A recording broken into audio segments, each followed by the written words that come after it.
So yang ni adalah diagnosis. Okay. Diagnosis ni kan, you nak tahu dia ni apa dia punya masalah dia. Biasa yang kita tahu masalah cash lah kan, knowledge, attitude, skill dengan habit. Okay. Tapi kalau katalah attitude, macam mana nak ubah attitude orang?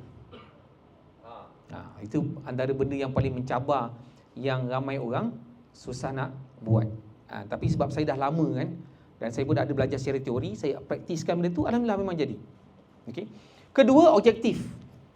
Bila dah diagnosis, dia dah tahu apa masalah dia, kita set balik objektif.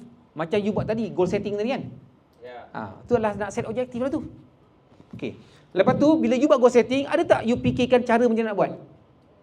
Ada tak? So ada, itu nama dia, ni method. Ni objektif. You set balik objektif.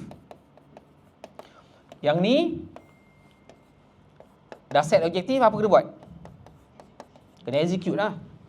Takkan dah set dah plan tu tak buat apa-apa, tak jadi lah. Dah execute, apa kena buat? Kena evaluate. So ni cara dia.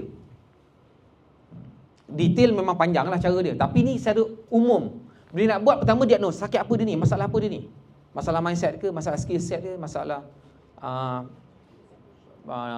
mindset, skill set, tool set ke. Okay. Objektif apa dia nak capai, kena set balik. Method apa yang digunakan. So ni secara ringkas untuk teknik macam mana nak coaching orang tadi tu lah. Okay. Tapi kebanyakan sangkut dekat mana? Dekat attitude. So tu yang saya cakap, you kena ada satu skill untuk baca attitude orang ni.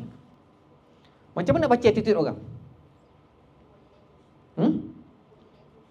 Body language. Attitude ni benda dalam kat dalam ke kat luar? Kat dalam. Macam mana nak baca? Tengok apa yang dia buat.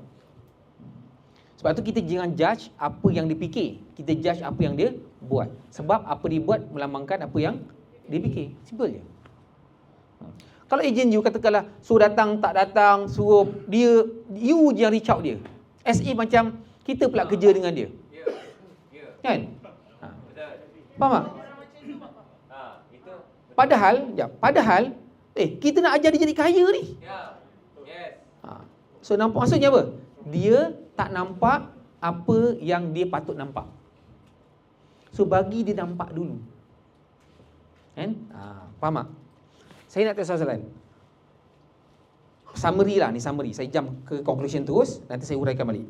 Kalaulah you ada agent atau leader atau bakal leader yang ada dua benda ni je,